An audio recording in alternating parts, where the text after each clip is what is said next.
Our final presentation discusses how our home environment changed during the first wave of the pandemic.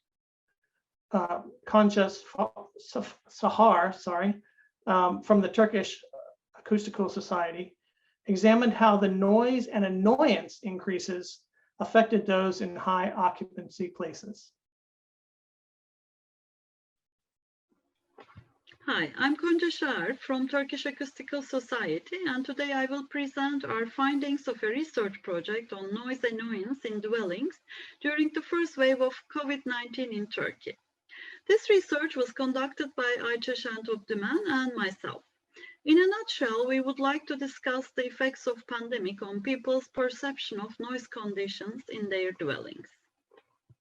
This research was organized by Turkish Acoustical Society in April 2020 as part of the activities of International Year of Sound and International Noise Awareness Day.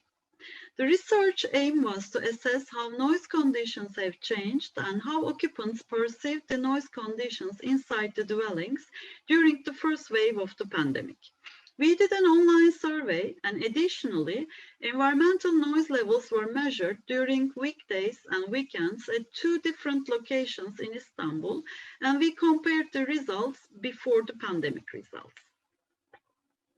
Everything started on March 11th with the confirmation of first coronavirus patient in Turkey. Following this, a series of restrictions were imposed on, and on April 11th, a general curfew was announced during weekends and on holidays, and this created an interesting acoustical contrast between weekdays and weekends.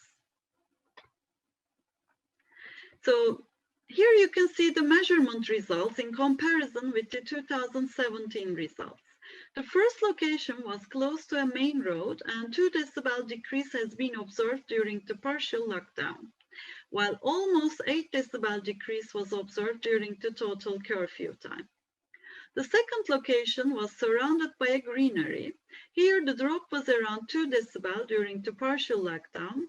However, interestingly, there was 5 decibel increase in noise levels during the total curfew. Since all the parks and recreational areas were closed, people occupied the green areas and balconies more often than before. So what happened outdoors? Travel bans, partial lockdowns, and total curfew seriously decreased the traffic noise. Recreational areas, restaurants, parks, and coastal areas were closed, so green zones, even the median strips, got occupied by people. So inside the buildings, it was a different story. How we interact with the outside world has become dependent on what buildings had to offer, be it a balcony or a window, and it started to reshape the expectations from the physical environment in a dwelling. So a dwelling has become more than a sleeping venue, a place where we work, learn, exercise, and communicate with other people, so bringing up some sound insulation issues. If you look at the occupant habits, we see that 61% of the respondents almost never left the house. 67% of the respondents in the survey were occupied with works requiring concentration on a daily basis, which implies the need for increased sound insulation. So what did we ask people in the survey? The survey consisted of 3 sections. The first section was to assess the noise annoyance before the pandemic, and the second section was to assess the pandemic period. Finally, the third section included questions related to general assessment of noise satisfaction. When we look at the results, we see that the traffic noise annoyance has decreased, and noise annoyance due to neighbor noise did not change significantly. However, noise annoyance due to one's own dwelling increased. So it seems that many of us have been annoyed by the sounds of our household more than ever before. The results also confirmed an overall increase in dwelling satisfaction, mainly due to lower environmental noise levels. So to sum up so far, what can we say? COVID-19 pandemic has put a strong emphasis on people's dependency to their dwelling and on their expectations from the physical environment that the dwelling offers.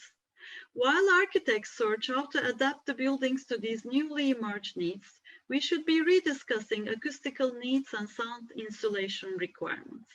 So we believe better knowledge of the people's reaction to indoor noise levels and household usage after the pandemic would be useful for future design of our homes.